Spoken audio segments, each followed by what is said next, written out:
সবই হলো মা বাবার গুণে বাবা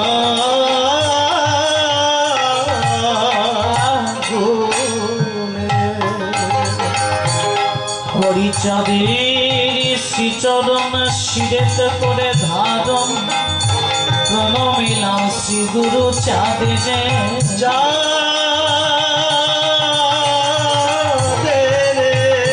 শান্তি সত্য ভাবা মাতা শ্রীচরণে নোয়াই মাথা স্নেহা শিশি দিয় মা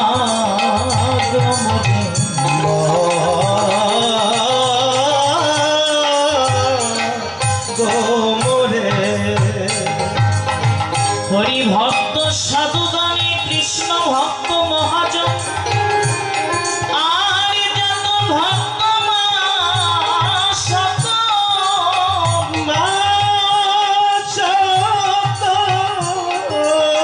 সবার চরণ ধরি ভক্তি প্রণাম করি মনোবাঞ্ছা হয়ে যাব সকল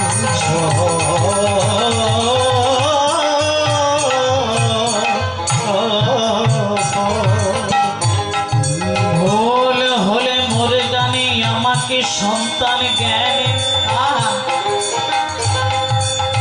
ক্ষমা করে দেবেন সকলে সকলে আশীর্বাদে লয়ে শিরে হরি নামে ভরসা রোজে নাও ভাষা লাগে কীর্তন সাধনে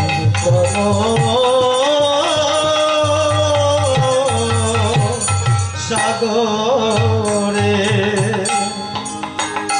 আজ এই কীর্তন সাগরে এটি প্রেশার কম আছে দাদা এই ভোগালটা একটু প্রেশার কম আছে আজ এই কীর্তন সাগরে আমি আমার নাও ভাসিয়েছি আজ এই কীর্তন সাগরে আমি তো আমার নাও ভাসিয়েছি আজ এই কীর্তন সাগরে আমি আমার নাও ভাসিয়েছি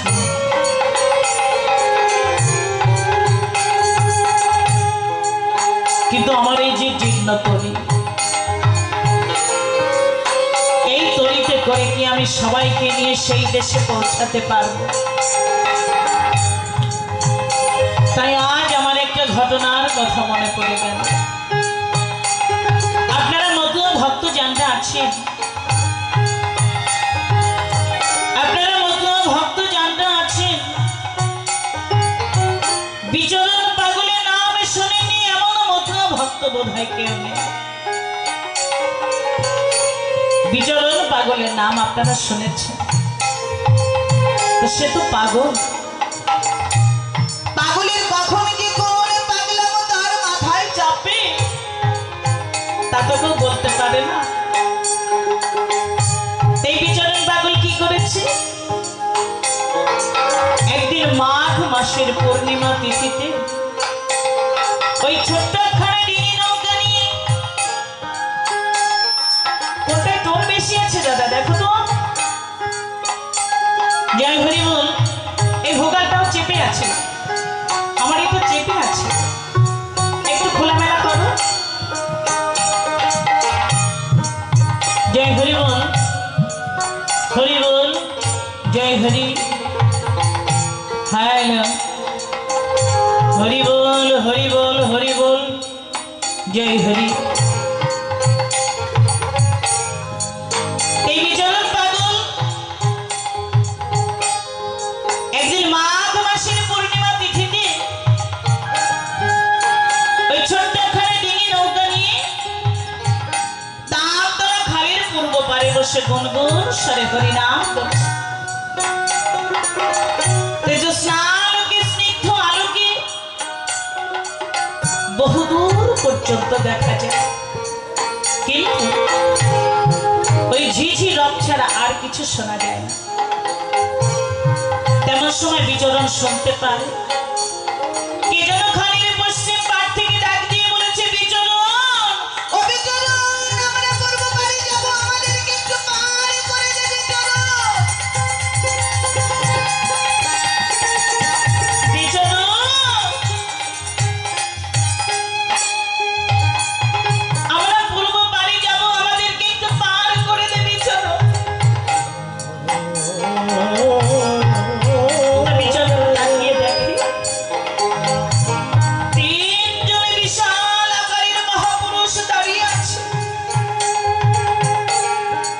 একজন উলঙ্গ, একজন অর্ধই উলঙ্গ, আর একজন কাপড় পরা। তো বিচারণে তার এই নৌকাখানি নিয়ে এসে বলেছে, এসো তোমরা আমার নৌকায় উঠে এসো, আমি তোমাদেরকে পার করে দিচ্ছি। তো যিনি উলঙ্গ ছিলেন, যিনি উলঙ্গ ছিলেন, তিনি ছিলেন আমার হীরমন। যিনি উলঙ্গ ছিলেন, তিনি ছিলেন আমার হীরমন। হীরমন বলছে, বিচারণ বিচারণ, তুই এই যে নৌকাখানি নিয়ে এসেছিস,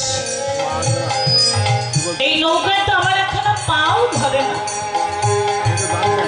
তুই এই যে নৌকাখানি নিয়ে এসেছিস, এই নৌকায় তো আমার এখনো পাও ধরে না, তাহলে কি করে তিনজনকে পার করবি বিচারণ? তখন বিচারণ দুহাত জোর করে বলেছ, দয়া দয়া, যা করলে যেভাবে হলে তোমাদের তিনজনকে আমার এই নৌকায় ধরে, দয়া করে তোমরা সেইভাবেই উঠে এসো, আমি তোমাদেরকে পার করে দিচ্ছি।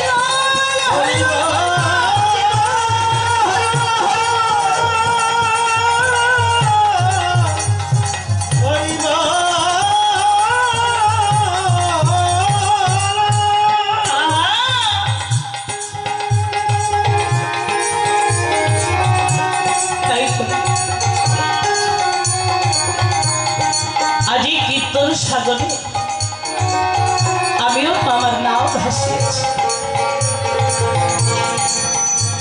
আজ এই কীর্তন সাগরে আমিও আমার নাও ভাসিয়েছি। তাই এই হরি ভক্তের কাছে, ভক্ত মায়েদের কাছে আজ আমার করজোড়ে প্রার্থনা, যা করলে যেভাবে হলে আমরা সবাই মিলে সেই হরির দেশে পৌঁছাতে পারি, চলুন দয়া করে আমরা সবাই মিলে সেই হরির দেশে যাই। জয় জয় বলো হরি জয় গুরু জয় তারুণ্যে প্রেমানন্দে, একবার হরি হরি হরি হরি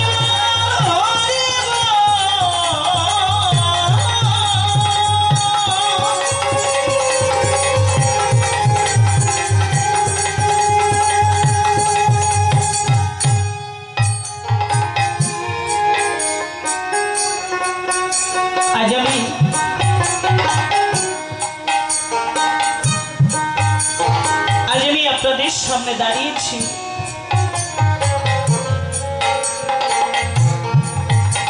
আমার পরম দান হরিগুরু চাঁদের নাম গুণাগুণ কীর্তন করব বলে। দেখুন, সেই গুণময়ের গুণাগুণ কীর্তন করা সত্যি আমার পক্ষে সম্ভব নয়। আমি তো সামান্য একটি মেয়ে, তবে সম্ভব হবে। আপনারা তো হরি ভক্ত, কৃষ্ণ ভক্ত, আপনারা আমায় এই আশীর্বাদ করবেন যেন আমার দ্বারা আমার ঠাকুরের নাম গুণাগুণ কীর্তন করা সম্ভব হয়। আমি আমার ঠাকুরের নাম দ্বারে দ্বারে পৌঁছে দিতে পারি, এই আশীর্বাদ আমায় করবেন। তো আজ আমি যাদের নেতৃত্বে এখানে এসেছি, এই অনুষ্ঠান কমিটি, আমার যে দাদা কাকা যারা আছেন, সবাইকে আমার শ্রদ্ধা জানাই। এবং বিশেষ করে যিনি সবসময় আমার সঙ্গে ফোনে যোগাযোগ রেখেছেন, আমার শ্রদ্ধা দাদা, আপনাদের সকলার প্রিয় মানুষ, আপন মানুষ, শ্রদ্ধা মুকুটমণি অধিকারী মহাশয়। তো দাদাকে আমার শ্রদ্ধা জানাই এবং আপনাদের সকলের আশীর্বাদ মাথায় নিয়ে আজ আমি শুরু করব। কাজ যে পালাতে আমি করব, আপনারাই আমায় আদেশ করেছেন। হরি বলা পাখি অশ্বিনী বিদ্রোহ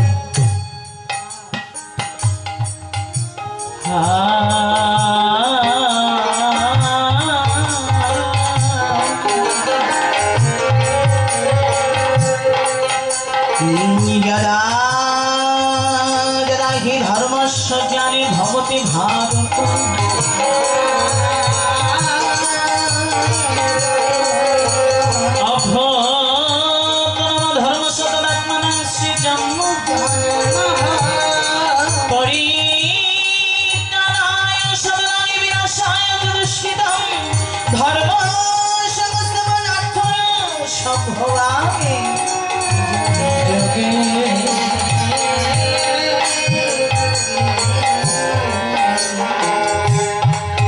যখনই ধর্মের গ্লানি এবং অধর্মের প্রাদুর্ভাব যখনই ধর্মের গ্লানি এবং অধর্মের প্রাদুর্ভাব ঘটে ঠিক তখনই ভগবান ধার্মিকের রক্ষা এবং অধার্মিককে বিনাশ করে ধর্মকে প্রতিষ্ঠিত করবার জন্য ভগবান যুগে যুগে অবতীর্ণ হয়েছে।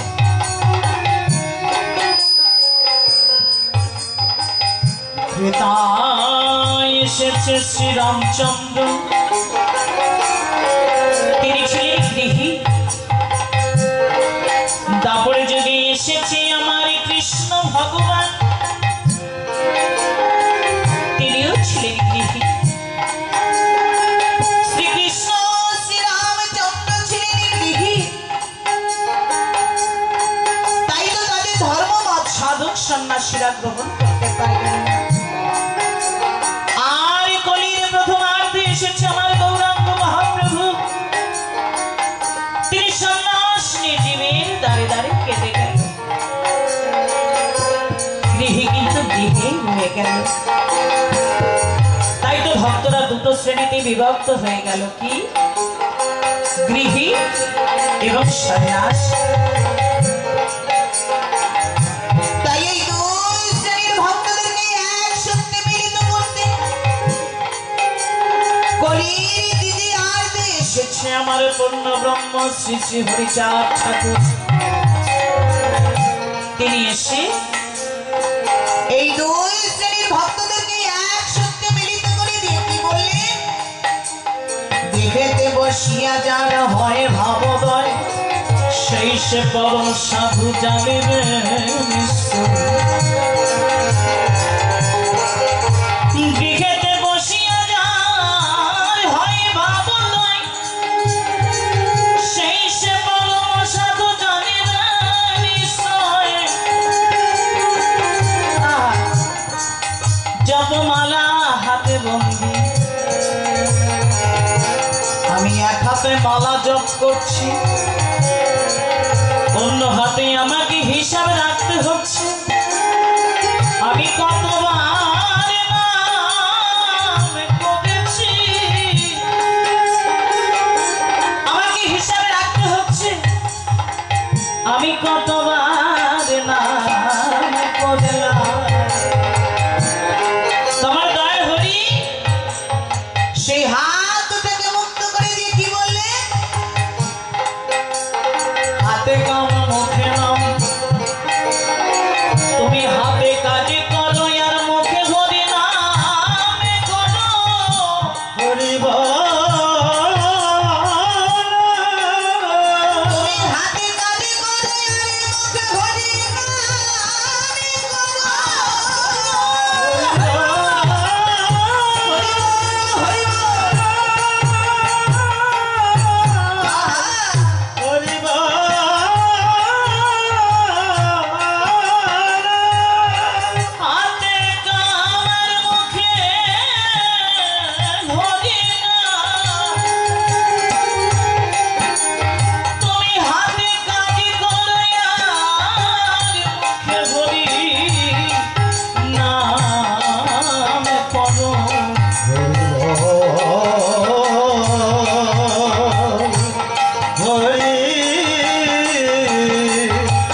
দেখেছি কত সুন্দর কথা, কত সহজ ভাবে বলেছে। তুমি হাতে কাজে করো আরে মুখে করে নাম করো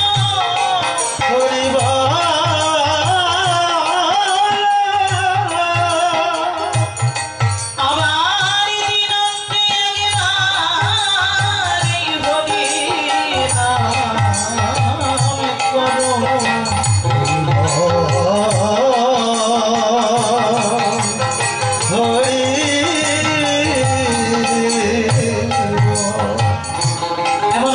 বিজ্ঞান সম্মত কথা, এর আগে কিন্তু কেউ কখনো বলেনি বাবা।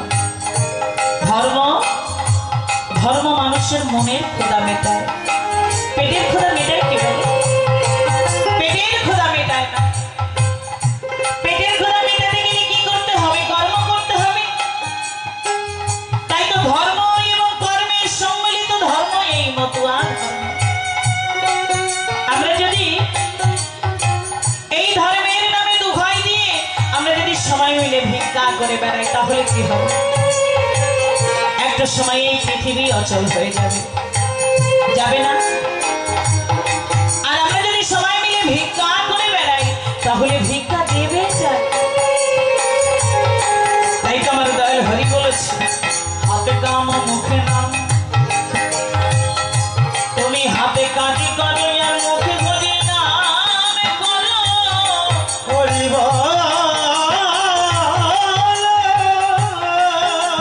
তাই তো মানবী জীবনের যে স্তর কটি? চারটি।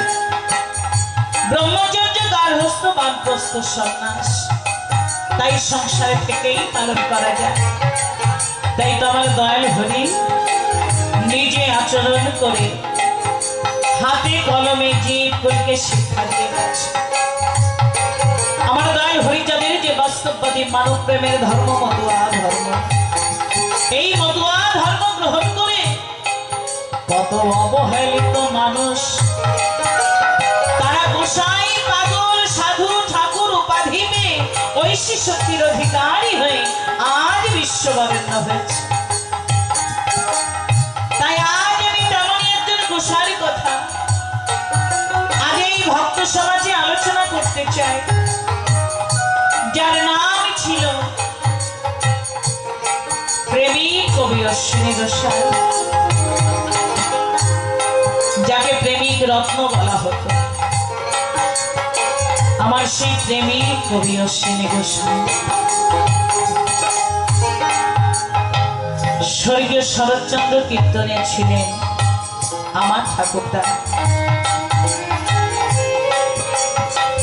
ছোটবেলায় আমার ঠাকুরদার মুখে আমার অশ্বিনীর অনেক কথা শুনেছি। আমার ঠাকুরদা বলতেন,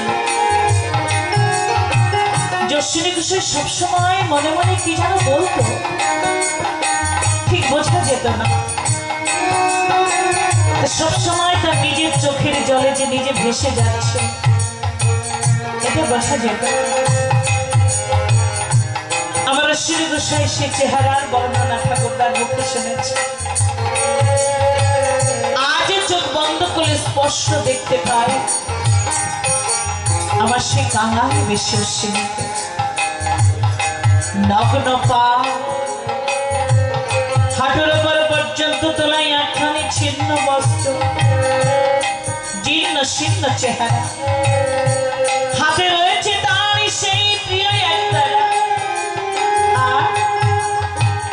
আর চোখে বইছে প্রেমধারা। চলো আমরা সবাই মিলে কল্পনার পাখায় ভর করে একবার গঙ্গা চন্না গিয়ে আমার অশ্বিনীর বাড়ির চেহারাটা দেখে আসি।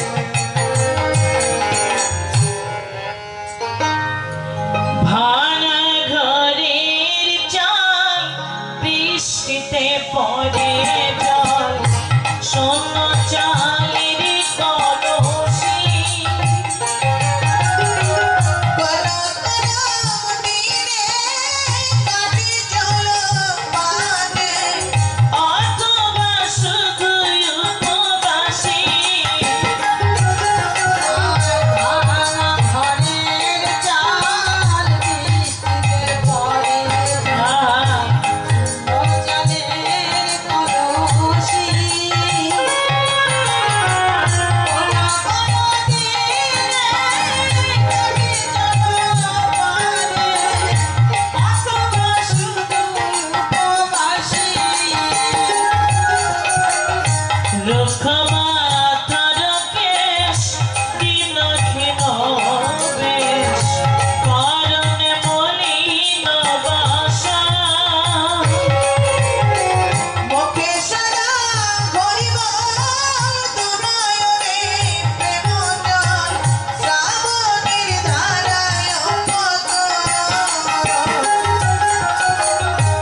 সেই প্রিয় একটা রাশি নিদারুণ অর্থাভাব, নিদারুণ অর্থাভাব। কিন্তু যে জিনিসটির তার অভাব নেই তা হলো তার দুই চোখের জল। ওই দুই চোখের জল আর মহামন্ত্র হরিনাম নিয়ে বেঁচে আছে আমার কাঙাল বেশি অশ্বিনী। তাই তো হরি ভক্তরা বাড়িতে এলে, হরি ভক্তরা বাড়িতে এলে আমার অশ্বিনীর ভিক্ষা ছাড়া আর কোনো উপায় থাকে না। ভক্তরা বাড়িতে এলে তাকে একটা ধামা মাথায় নিয়ে নগরে বের হতে হয় ভিক্ষা করতে। তেমনি একদিন আমার অশ্বিনীর বাড়িতে বহু হরি ভক্ত এসেছে। তখন আমার অশ্বিনী কি করেছে, তাদেরকে বাড়িতে বসিয়ে রেখে একটা ধামা মাথায় নিয়ে সে নগরে বেরিয়েছে ভিক্ষা করতে। অশ্বিনী আমার দাঁড়ে দাঁড়ে ভিক্ষা করছে আর গুনগুন স্বরে হরিনাম করছে। আমার অশ্বিনী ভিক্ষা করছে আর হরিনাম করছে। তবে সে কিভাবে,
অশ্বিনী অশ্বিনী আমার দাঁড়ে দাঁড়ে ভিক্ষা করছে আর গুনগুন স্বরে হরিনাম করছে। দাঁড়িয়ে এসে আমার অশ্বিনী বলেছে, মা গো, আমায় এক মুষ্ট ভিক্ষা দাও মা। মা, আমার বাড়িতে যে বহু হরি ভক্ত এসেছে, তাদের সেবার জন্য আমায় এক মুষ্ট ভিক্ষা দাও মা।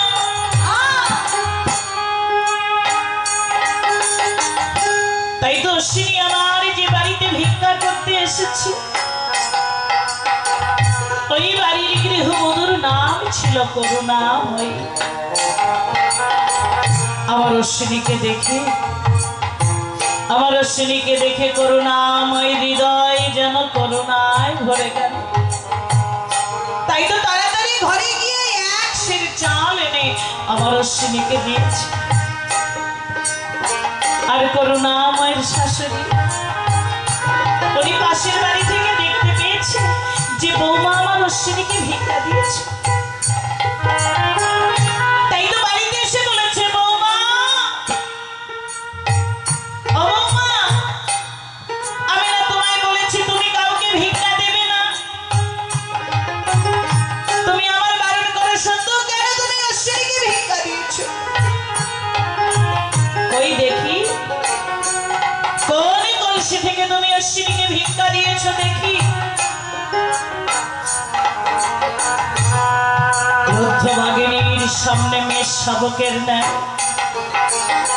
করুণাময়ী আমার আঙুল তুলে দেখিয়ে বলেছে, মা গো, আমি তো ওই কলসি থেকেই অশ্বিনীকে ভিক্ষা দিয়েছি। করুণাময়ের শাশুড়ি কলসির ঢাকনা খুলে বৌমাকে ডেকে বলেছে, বৌমা, ও বৌমা, তুমি যদি এই কলসি থেকে অশ্বিনীকে ভিক্ষা দেবে, তাহলে তো কলসি খালি থাকার কথা। কলসি কেন ভরে আছে বৌমা? তুমি সত্যি করে বলো, তুমি কোন কলসি থেকে অশ্বিনীকে ভিক্ষা দিয়েছো?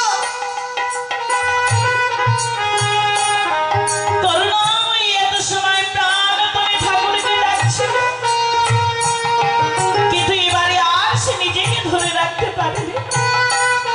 শাশুড়ি মাকে জড়িয়ে ধরে বলেছে, মা গো, আমি তো ওই কলসি থেকেই অশ্বিনীকে ভিক্ষা দিয়েছি।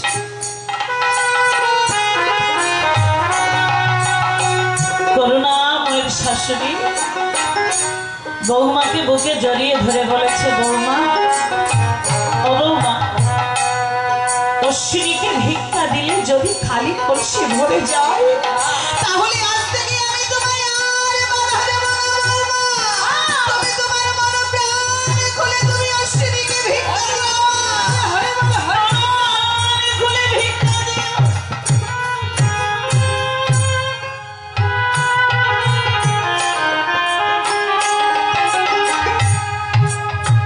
সারাদিন ভিক্ষা করে আমার অশ্বিনী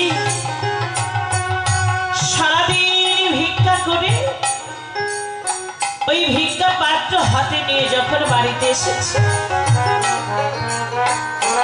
তখন আমার গোপাল সাধু ভক্তদেরকে ডেকে ডেকে বলছে, ওরে ওরে, তোরা দেখেছিস অশ্বিনী দাদার বাড়িতে যখনই আসি, তখনই দাদা একটা ধামা নিয়ে চলে যায় ভিক্ষা করতে।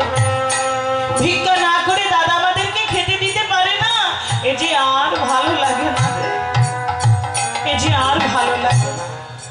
দাদাকে দেখলে যে আর প্রাণে ধৈর্য মানে না। তাই আমরা চল না ভাই, আজ আমরা সবাই মিলে ওড়াকান্দি যাই। আমাদের সেই নিদানের বান্ধব দয়াল গুরুদেবের কাছে গিয়ে জানাই, চল ভাই।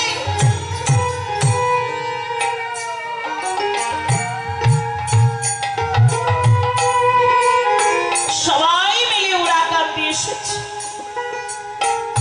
ওড়াকান্দি এসে আমার গোপাল ঠাকুরকে প্রণাম করে বলছে, বাবা, বাবা, অশ্বিনী দাদার বাড়িতে যখনই যাই, তখনই দাদা একটা ধামা নিয়ে চলে যায় ভিক্ষা করতে। ভিক্ষা না করে দাদা আমাদেরকে খেতে দিতে পারে না। এ যে আর ভালো লাগে না বাবা, এ যে আর ভালো লাগে না। আজ তুমি দাদাকে কিছু দাও, আজ তুমি দাদাকে এমন কিছু দাও যেন দাদার আর কোনোদিন ভিক্ষা করতে না হয়। তখন আমার গুরুচাঁদ বলেছে, ওরে অশ্বিনী তো আমার কাছে কিছু চায় না, অশ্বিনী তো আমার কাছে কিছু চায় না। অশ্বিনী, আজ তুই আমার কাছে যা চাইবি আমি তোকে তাই দেব, আজ তুই আমার কাছে যা চাইবি অশ্বিনী আমি তোকে তাই দেব। বলছে, ঠাকুর আমি তোমার কাছে যা চাইবো তুমি আমায় তাই দেবে বান্ধব? বলছে, হ্যাঁ অশ্বিনী, আজ তুই আমার কাছে যা চাইবি আমি তোকে তাই দেব। তা দেখো, এই জগতের বুকে যারা যারাই মহৎ হয়ে এসেছে, বিশেষ করে পরের জন্য যাদের জন্ম হয়েছে, তারা কোনোদিন নিজেদের জন্য কিছুই চায়নি। যেমন চাইনি কুন্তী, কৃষ্ণের পিসিমা ছিল কুন্তী। কুরুক্ষেত্র যুদ্ধের পরে কৃষ্ণ যখন দেশে ফিরে যাবে, তখন কৃষ্ণ কুন্তীকে ডেকে বলেছে, ও পিসিমা, পিসিমা আমি বাড়িতে যাচ্ছি। কুন্তী বলেছে, বাড়িতে যাবি বাবা? তবে যা। কৃষ্ণ বলেছে, পিসিমা তুমি তো আমার কাছে কোনোদিন কিছু চাইলেও না, আর আমি তোমায় কিছু দিতেও পারবো না। তুমি আমার কাছে কিছু চাও, আজ তুমি আমার কাছে যা চাইবে আমি তোমাকে তাই দেব। কুন্তী বলেছে, কৃষ্ণ দে। কৃষ্ণ, আমি তোর কাছে যা চাইবো তুই আমায় তাই দিবি বাবা? বলছি, হ্যাঁ পিসিমা তুমি চেয়েই দেখো। কুন্তী বলেছে, কৃষ্ণ রে, ও কৃষ্ণ আজ তুই আমায় এই বর দে। কৃষ্ণ, আমার যেন পদে পদে বিপদ হয় কৃষ্ণ,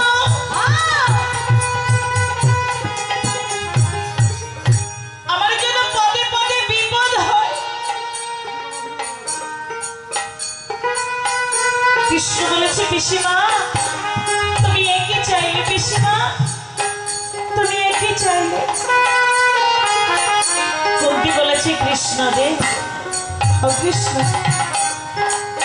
তুই না বিপদের কান্ডারি কৃষ্ণ, তুই যদি বিপদের কান্ডারি হবি আর আমার যদি বিপদই হবে, তুই আমায় ছেড়ে কোথায় যাবি রে কৃষ্ণ?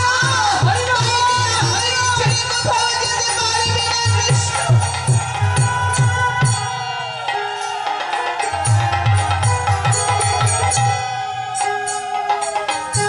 ঠিক তেমনি ভাবে আজ আমার অশ্বিনী বলেছে, ও ঠাকুর দাদারা আমার বাড়িতে গেলে আমাকে ভিক্ষা করতে হয় ঠিক, কিন্তু সারাদিন ভিক্ষা করে যতক্ষণে কেউ আমায় এক মুষ্ট ভিক্ষা না দেয় ততক্ষণ আমি যে তোমায় প্রাণ ভরে ডাকি ঠাকুর। আর আমার মনে হয় তুমি আমার সঙ্গে সঙ্গে আছো, আর ভিক্ষায় যখন আমার ধামা ভরে যায় তখন যে তোমার কথা আমার আর মনে থাকে না। তুমিও যে তখন আমার কাছ থেকে অনেক দূরে সরে যাও। তাই তো বলি, ওগো দয়াল আজ তুমি আমায় এইবারে দাও ঠাকুর, এই জগতে কেউ যেন আমায় এক মুষ্ট ভিক্ষাও না দেয়।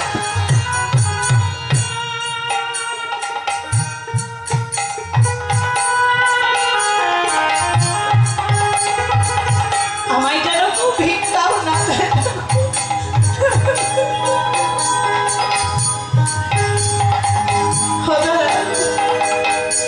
আর তুমি আমার বাড়ি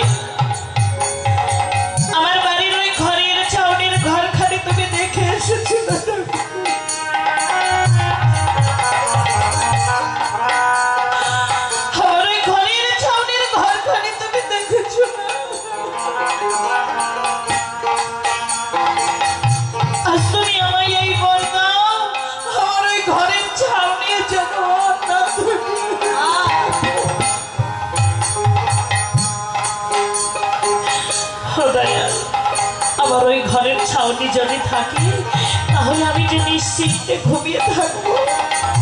আমি যে তোমার ডাকতে ভুলে যাবো বন্ধু। আর আমার এই ঘর থেকে যদি জল পড়ে তাহলে তোমাকে যে আমার মনে প্রাণ খুলে ডাকা হবে বন্ধু। আমি যে তোমায় পরাণে ভুলে ডাকতে পারবো না।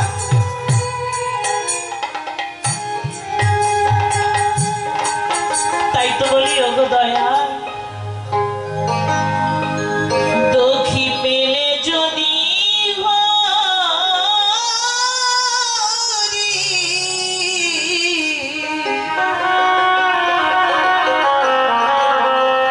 হরি তোমায়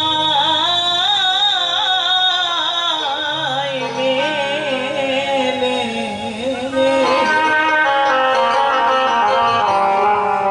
আমি দুঃখ সাগরে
কবে বাজবে বাসি আমার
যত কষ্ট আছে তুমি আমায় দাও ঠাকুর। এই জগতে যত দুঃখ আছে যত কষ্ট আছে তুমি আমায় দাও ঠাকুর, কিন্তু তোমায় ভুলতে বলো না। আমি কোনো কিছুর বিনিময়ে আমি তোমায় ভুলতে পারবো না বান্ধব। নিঃস্বার্থ ভালোবাসা, নিঃস্বার্থ ভাবে আমার অশ্বিনী ঠাকুরকে ভালোবেসেছি। প্রদীপের শিখা যেমন দিলে দিলে নিজেকে নিঃশেষ করে সবাইকে আলো দিয়ে যায়, ঠিক তেমনি ভাবে আমার অশ্বিনী তিলে তিলে নিজেকে নিঃশেষ করে সবাইকে আনন্দ দিয়ে গেছে। এই হলো আমার অশ্বিনী। তাই তো নিরারণ অভাব অনটনের মধ্যে দিয়েও আমার অশ্বিনী গান রচনা করতেন। এমন কোন শাস্ত্র গ্রন্থ নেই যে তার কলমে উঠে আসেন। আমার অশ্বিনী ওরা কান্দি পৌঁছে গুরুচাঁদকে প্রণাম করে কখনো ঠাকুরের কাছে বসে থাকেন। ছোট্ট শিশুর যেমন একটি নিরাপদ আশ্রয় আছে তার মায়ের কোল, ঠিক তেমনি ভাবে আমার অশ্বিনীর একটি নিরাপদ আশ্রয় ছিল ওই মা সত্যভামার কাছে। তাই তো অশ্বিনী আমার ওরা কাঁদতে পৌঁছে গুরুচাঁদকে প্রণাম করে চলে যেতেন মা সত্যভামার কাছে। সত্যভামা মা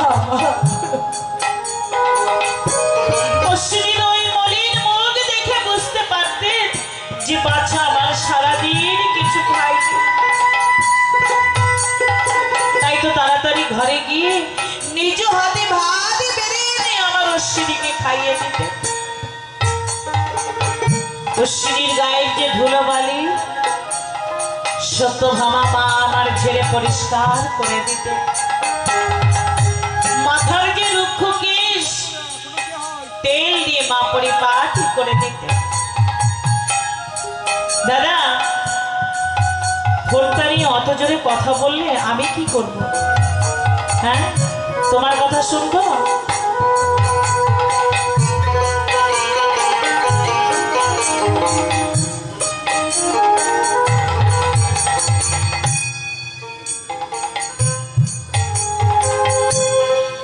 গুরুচাঁদ আমার অশ্বিনীকে যে কত ভালোবাসত অশ্বিনী নিজেও জানত না। বাইরেটা রুক্ষ বালুর মতো হলেও ওই রুক্ষ বালু রাশি নিজে যে কত স্নেহের বৈধ দ্বারা প্রবাহিত তা কজনেই বা জানত। তাই তো এমনি একদিন আমার অশ্বিনী জীবনের যে সর্বশ্রেষ্ঠ কীর্তি এবং মধুয়াদের যে মহামূল্যবান গ্রন্থ শ্রী শ্রী হরিসঙ্গীত, এই হরিসঙ্গীতের পাণ্ডুলিপি এনে অশ্বিনী গোসাই আমার গুরু চাঁদকে প্রণাম করে ওই পাণ্ডুলিপি হাতে নিয়ে দাঁড়িয়ে আছে। সর্বদর্শী গুরু চাঁদ আমার অশ্বিনীকে ডেকে বলেছে, অশ্বিনী তোর হাতে ওটা কি দেখি, কি লিখে এনেছিস? তখন আমার অশ্বিনী বলেছে, ওগো ঠাকুর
ভদ্রকান্তকে দিয়ে সেই গান লিখে পাণ্ডুলিপি আকারে এনেছি, তোমায় আমি দান করবো বলে। তুমি গ্রহণ করো ঠাকুর, তুমি গ্রহণ করো। তখন আমার গুরু চাঁদ আমার অশ্বিনীকে একটু পরীক্ষা করবে বলে বলেছে, অশ্বিনী তুমি এত কষ্টের ফসল তুই আমায় নিঃস্বার্থ ভাবে দান করে দিবি অশ্বিনী, ফসল তুই আমায় নিঃস্বার্থ ভাবে দান করে দিবি। তখন আমার অশ্বিনী বলেছে, ওগো ঠাকুর আমার এই জীবন যৌবন দেহ মন প্রাণ আমি তো সবই তোমার শ্রীচরণে বিক্রি করে দিয়ে বসে আছি ঠাকুর। তুমি কি জানো না, তুমি কি জানো না ঠাকুর, আমার এই দেহ মন প্রাণ আমার এই জীবন যৌবন দেহ মন প্রাণ আমি তো সবই তোমার শ্রীচরণে দিয়ে বসে আছি। ওগো ঠাকুর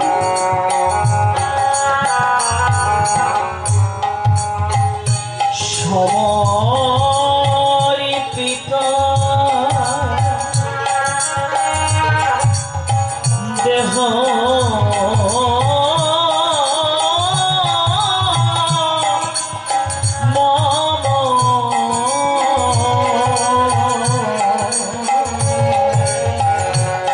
আমি তোকে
অশ্বিনীর কথা শুনে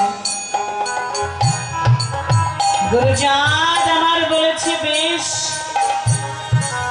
তবে অশ্বিনী তুই যে গান রচনা করে এনেছিস, এই গানের পুস্তক আকারে ছাপতে গেলে একটা তো নামকরণ করতে হবে। তাহলে তোর নাম অনুসারে এই পুস্তকের নাম হোক শ্রী শ্রী অশ্বিনী সঙ্গীত। তখন আমার অশ্বিনী দুহাত জোর করে বলেছে, দোহাই তোমার বাবা, তুমি পুনরায় আর ওই কথা উচ্চারণ করো না। ওগো ঠাকুর, যাকে কেন্দ্র করে এই গান রচিত হয়েছে তার নাম অনুসারে এই পুস্তকের নাম হোক শ্রী শ্রী হরি সঙ্গীত।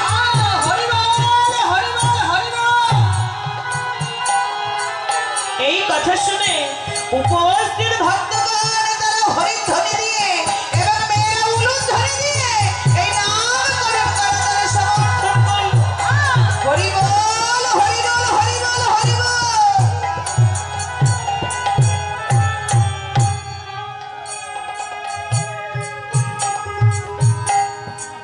পাণ্ডুলিপি হাতে দিয়ে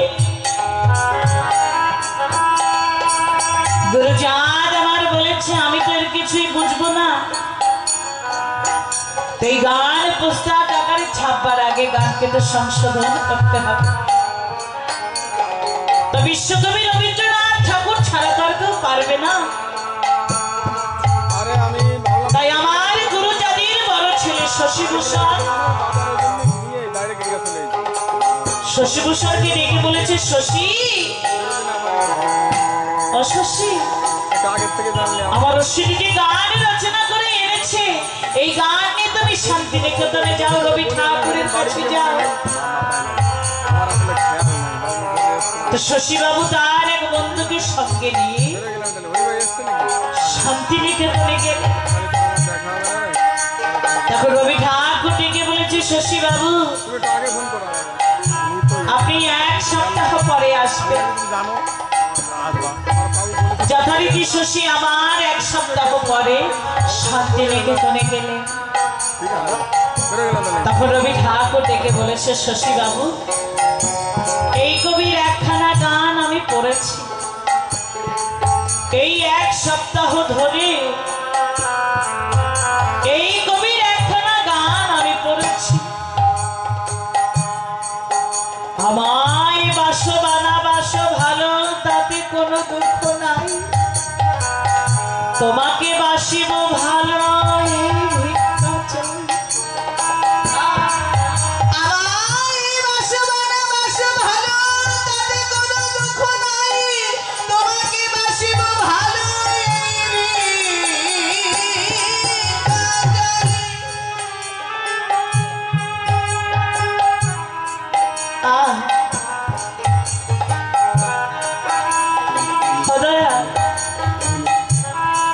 তুমি আমায় ভালোবাসো আর না বাসো, আমার তাতে কোনো দুঃখ নাই, আমি যেন তোমাকে ভালোবাসতে পারি। আমি তোমায় ভালোবাসবো, তুমি শুধু আমায় সেই ভিক্ষাটুকু দাও। আমি তোমায় ভালোবাসতে চাই, আমি তোমায় ভালোবাসতে চাই, তুমি আমায় সেই ভিক্ষা দাও। তুমি আমাকে ভালোবাসো আর না বাসো, আমার তাতে কোনো দুঃখ নেই। শশী বাবু, যে স্তরে পৌঁছালে এইভাবে নিঃস্বার্থ ভাবে ঠাকুরকে ভালোবাসা যায়, যে স্তরে পৌঁছালে এইভাবে নিঃস্বার্থ ভাবে ঠাকুরকে ভালোবাসা যায়, আমি তো সে স্তরে পৌঁছাতে পারিনি। তাই এই কবির কোন গানেই আমি কলম ধরতে পারি। শশী বাবু, আপনি একটিবার এই কবিকে নিয়ে আসুন, আমি তাকে দেখব। তাই তো কবি সম্মেলনে আমার অশ্বিনীকে শান্তিনিকেতনে নিয়ে গিয়েছিলেন। সেদিনের সেই নোবেল প্রাপ্ত বিশ্বকবি রবীন্দ্রনাথ ঠাকুর আমার অশ্বিনীকে সম্মানের আসনে বসিয়েছিলেন। এই মাইকটা কোথায় নাই? এই মাইকটা কোথায়? এটা কিসের মাইক? হ্যাঁ, কোন প্রোগ্রাম চলছে পেছনে?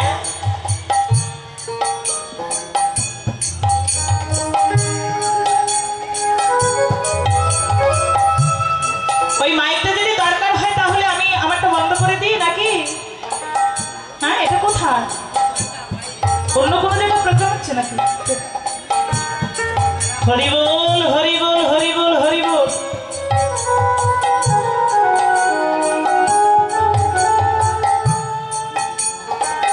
শশী বাবু, আপনি একটিবার এই কবিকে নিয়ে আসুন, আমি তাকে দেখব। তাই তো কবি সম্মেলনে আমার অশ্বিনীকে শান্তিনিকেতনে নিয়ে গিয়েছে। সেদিনে সেই নোবেল প্রাপ্ত বিশ্বকবি রবীন্দ্রনাথ ঠাকুর আমার অশ্বিনীকে সম্মানের আসনে বসিয়েছিলেন। তাই কি বলেছে? পাখি চেনে বৃক্ষ শাখা, মৎস্য চেনে গভীর জল। পাখি চেনে বৃক্ষ শাখা, মৎস্য চেনে গভীর জল। কোন ফুলেতে মধু আছে তা জানে মৌমাছির দল। কোন ফুলেতে মধু আছে তা জানে মৌমাছির দল। পাখি চেনে বৃক্ষ শাখা, মৎস্য চেনে গভীর জল। পাখি চেনে বৃক্ষ শাখা, মৎস্য চেনে গভীর জল। কোন ফুলেতে মধু আছে তা জানে মৌমাছির দল। কোন ফুলে মধু আছে তা জানে মৌমাছির দল। দেখো রতনে রতন চেনে, রতনে রতন চেনে, ওই রাতে চিনবে কেমনে? রতনে রতন চেনে, রাতে চিনবে কেমনে?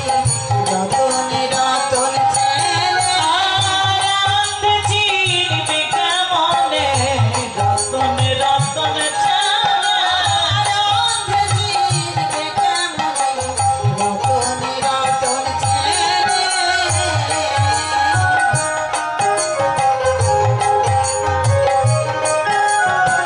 পাণ্ডুলিপি হাতে নিয়ে গুরুচাঁদ আমার গতি করে সকল ভক্তদেরকে ডেকে ডেকে বলেছে, শোনো ভক্তগণ, আমার অশ্বিনী যে গান রচনা করে এনেছি, এই গান পুস্তক আকারে ছাপতে গেলে 300 টাকার প্রয়োজন। কিন্তু আমার অশ্বিনী তো দিতে পারবে না, তাই তোমাদের মধ্যে থেকেই দায়ভার বহন করতে হবে। তোমরা কি কেউ আছো? 300 টাকা দেবার মতো তোমরা কি কেউ আছো? সবাই নিরুত্তর, কেউ সেদিন 300 টাকা দিতে রাজি হলো না। তখন আমার গুরুচাঁদ বলেছে, বেশ, কেউ যখন তোমরা দিতে রাজি নও, তাহলে আমার অশ্বিনী যখন এই গান রচনা করে এনেছে,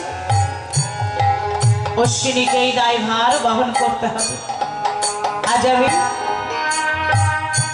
আমি আমার অশ্বিনীকে আমি বিক্রি করে দেব। আজ আমি আমার অশ্বিনীকে আমি বিক্রি করব। আমার অশ্বিনীকে কিনবার মতো তোমরা কি কেউ আছো? কে কিনবে আমার অশ্বিনীকে? সবাই নিরুত্তর, কেউ সেদিন আমার অশ্বিনীকে কিনতে রাজি হলো। হঠাৎ পেছন থেকে কালিয়া নিবাসী দেবলা নামিনী এক বিধবা মহিলা সে এসে বলেছে, হ্যাঁ ঠাকুর, আমি অশ্বিনীকে কিনবো ঠাকুর, আমি অশ্বিনীকে কিনবো। এই দেবলা মা ছিলেন বাল্য বিধবা, তার স্বামী অনেক অর্থ সম্পদ রেখে গেছে। এখন দেবলা মা তার জীবনের সকল কামনা বাসনায় আশা আকাঙ্ক্ষা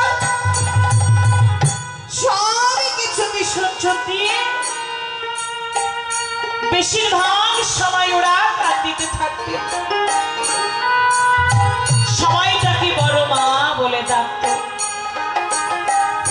এই বড় মা দেবলা মনে মনে চিন্তা করছে, তাই তো আমার স্বামী তো অনেক অর্থ সম্পদ রেখে গেছে, যাবার বেলায় তিনি তো কিছুই নিয়ে যেতে পারেননি, আমিও তো একদিন চলে যাব, আমিও তো সঙ্গে করে কিছুই নিয়ে যেতে পারবো। তাই আজ এই তুচ্ছ ধনের বিনিময়ে এমন অমূল্য ধন কেনার সৌভাগ্য আমি বোধহয় আর কোনোদিন পাবো না, তাই এই সুযোগ আমি আর হাতছাড়া করব না। আজ আমি অশ্বিনীর মতো পরশমণির স্পর্শে আমি নিজেও সোনা হতে চাই। তাই তো দেবলা মা আমার 300 টাকা আমার গুরু চাঁদের হাতে গুনে দিয়ে অশ্বিনীকে ডেকে বলেছে, গোসাই ও গোসাই, আজ থেকে আমি তোমায় যা বলবো তোমাকে তাই শুনতে হবে, আর আমার অনুমতি ছাড়া তুমি কিছুই করতে পারবে না গোসাই। এখন আমার সঙ্গে তোমাকে চলে যেতে হবে, চলো। আমি তোমায় যা বলবো তোমাকে তাই শুনতে হবে। আমার অশ্বিনী এত সময় নীরব দর্শকের মতো ঠাকুরের হেন লীলা খেলা দেখছে, কিন্তু যখন সে বুঝতে পারলো সত্য সত্যই আমি বিক্রি হয়ে গেছি, তখন আর সে নিজেকে ধরে রাখতে পারে, দু চোখের জল ছেড়ে দিয়ে বলেছে, ও বাবা,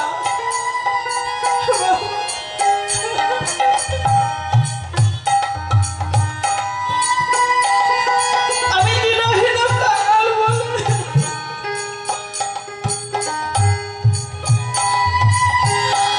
আমি দিনহীন কাঙাল বলে তুমি আমায় সত্যি সত্যি বিক্রি করে দিয়েছো।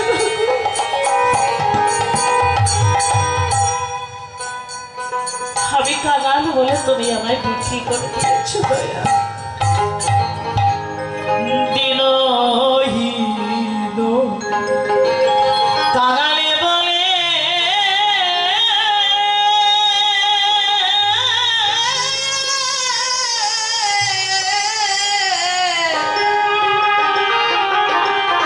করে দিতে ছবি বিদায়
দাওয়া মরে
আমি দিনহীন কাঙাল বলে আমি দিনহীন